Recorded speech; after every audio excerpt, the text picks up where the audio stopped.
It's time for another episode of All Access with J-Mac, where we go behind the scenes of the night show with special interviews and friends that come up to the studio and have some fun. And today, I'm very happy to have Colt Jennings with me. First of all, how was that drive up the hill today? Incredible. Isn't it nuts? I didn't know if my vehicle was going to make it. That is an incline. Dude, that was my very first thought, too, when I drove that hill. I was like, my transmission can't handle this hill. Yes, I kept pushing further and further down on the accelerator. And I'm like, I hope this thing makes it, you know? I started going backwards a little bit, and I had to, gun it, and then it finally went up the hill. So it'd be a great place to start someone new learning a manual transmission. Oh, no. That would be awful for them. Or maybe that should be their final test. That could be a good test right there. Look at this. We just jumped right in, and you were nervous. Here we are. Glad to have you with me today. Yes, thank you so much. Yeah. So I'm trying to think the best place for us to start. Maybe let's just talk about how we met. Sure. Would that be cool? Yeah. Yeah. Well, let me hear it from your perspective. How'd that go down? Well, I was invited to a conservative speaking event where anyone was available to speak, and that was in Oak Ridge at the Friendship Bell.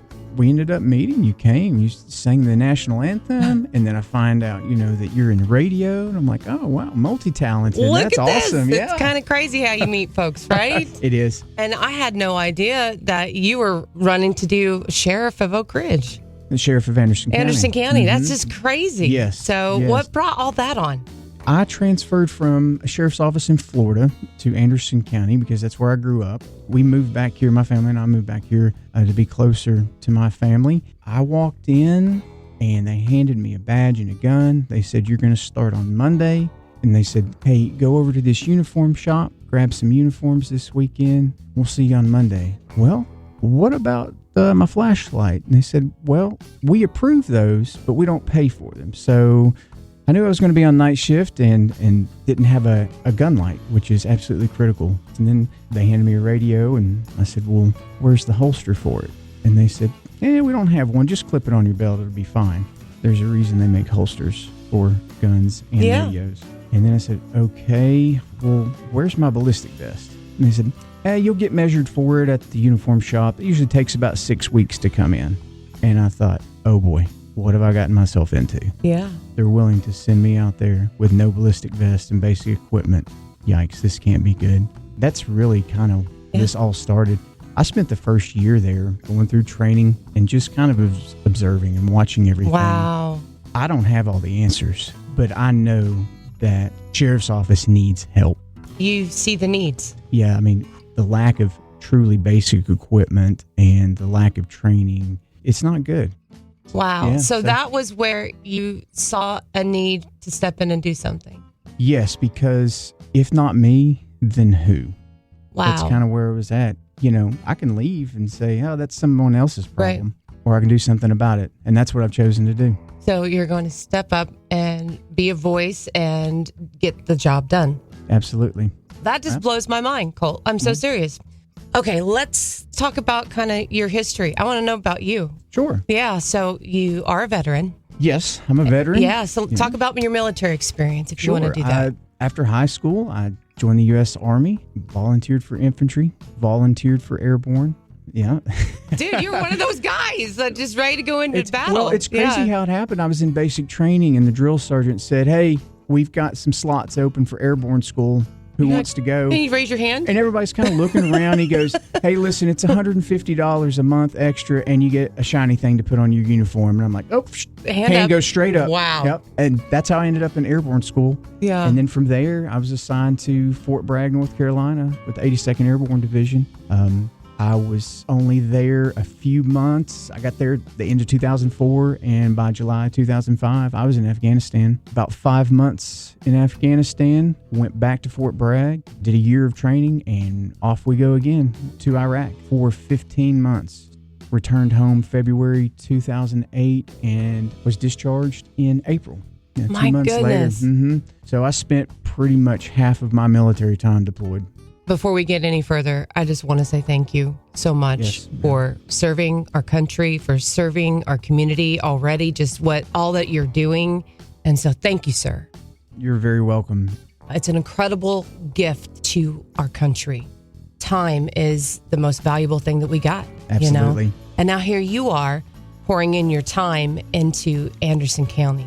So let's talk about your race right now. I want to hear about how things are going in that department. And I also want to hear about some upcoming events that you have going on.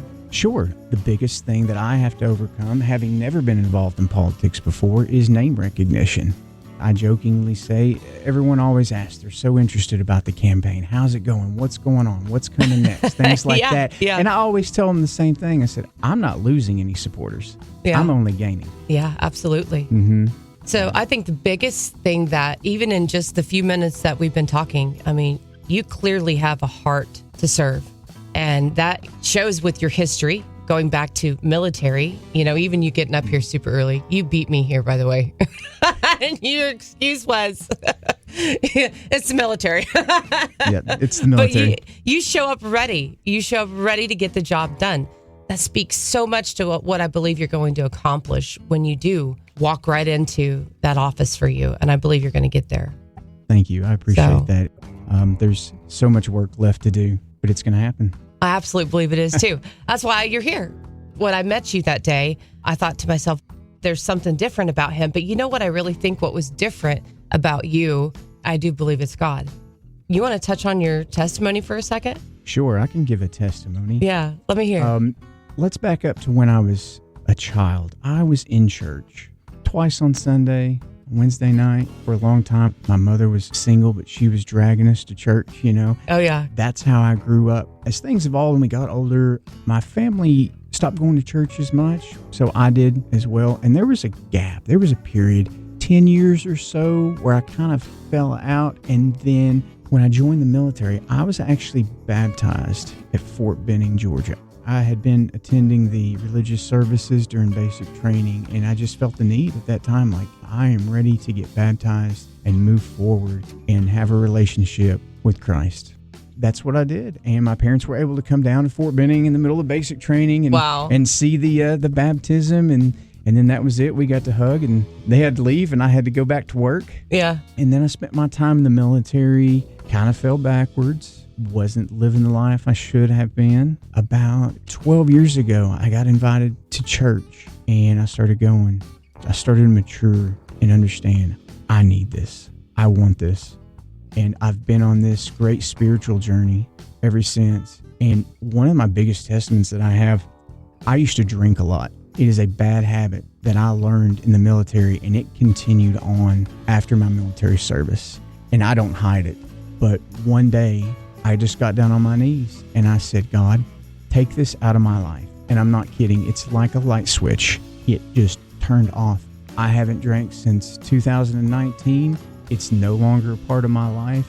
And all glory be to God for removing that toxin from my life. And I've only improved since. That's my testimony. 10 years sobriety, my husband. Awesome. And so I get that one too. In fact, one of the local bar owners here, he told me that my husband was the worst drunk he'd ever seen in all of his years of doing the bar business. So my husband was the town drunk of Knoxville. Yes. Yeah. And now. And that takes some effort. Wow. And it does. It does. His rap sheet, my goodness, don't get me started. But what a testimony it is, because for the last decade, he has been free of those chains. And now when people see him and they're just like, is this the same guy? Is this the same dude? That's the power of God. Oh, right yeah. there. He shows up and, like you said, turning the light on. Sometimes you don't realize just how in the dark that you are in that world. It's awesome to see when God does that for anyone. Sure. Yeah. God is real. Let's talk about these upcoming parades that you got going on. So you got a float? I mean, are you going to be riding a horse? Do you need me to set something up for you? Should I get the WMC chariot? That might help. Yeah. So. I mean, I'll drive it. You can sit in the passenger seat. Yeah, I'm not doing a float. I'm just going to enter a vehicle and, decorate it up and get the message out and just let the community see my name and know that I'm involved. And I have been involved for years. It is a bold decision for anyone to raise their hand and say, I'm going to step up, do public service. The spotlight's on you, and you're exposing yourself and your family to the world of politics. And everybody likes to scrutinize, and you did this and you did that. And that's why I'm really glad that you're very open about everything. I'm honest to a fault. That's what my wife says. Okay, so you've got a couple parades coming up. Let's talk about those. So we have the Clinton Christmas Parade on the Saturday, December 6th. Following weekend, December 13th, that's Oak Ridge. I'll probably be at that one. So fantastic. Yeah, and I'll be on the sidelines. I'm not in the parade. I mean, I'm just going to be waving at you when you drive by. I'll try to make sure you get some candy. Okay, good. You're passing out candy. Well, can I give you what kind I like? I mean, I'm going to give you a list. Mm-hmm. Yep. Please okay. do. Now, let's let people know how they can find out more about you, about your campaign, about what you're doing. What's your website look like? You can visit JenningsForSheriff.com. I'm on Facebook. I have a personal page listed under Colt Jennings, and I also have my campaign page, which is Jennings for Sheriff. Each page has different materials. Sometimes it mixes and I post on both, and sometimes it only goes to the personal or the professional. So I would suggest, if you're interested, subscribe to both. Yeah, get on both of them. Yeah, get them both. Okay, and one last thing I want to do before we jump off of here. I want you to talk about your wife and your family for just a minute. Just tell me about them. My wife is incredible because she has put up with me for years. And I don't say that as a joke. She has helped shape me and mold me into the man I am today. As I always say, the best is yet to come. I have frustrated her to no end, and she has tolerated me. She's absolutely incredible. And she's tough, too. She is tough, but huge heart. There's no better mother out there that I know of. She's just incredible, and I can always lean on her. And my kids, I have 4-year-old Elise. She's amazing. She does not stop talking. If you ever meet her, you'll understand why. She never meets a stranger. She runs up and likes to hug everyone. She's got a future in radio. She's got a future in something. We'll figure out what it is. She's good at talking. Yes. Oh, yes. And then I have my son, Wyatt. He's 10 months old. The happiest baby I've ever seen. We'll be walking pretty soon. You'll be chasing. Yes. Wow. Yes. He's trying to walk right now, and I love it because he walks around and says da da da da da da da da. Nice. Yeah. So it makes me feel great. Awesome. Yeah. Well, Colt, it's been a pleasure just having you up here today. Absolutely. Thank you. And I hope to see you at the parades, and I hope to see you in the future. Go Colt. Okay. Thank you so much. You got a big cheerleader here, so I appreciate it. Thank you so much.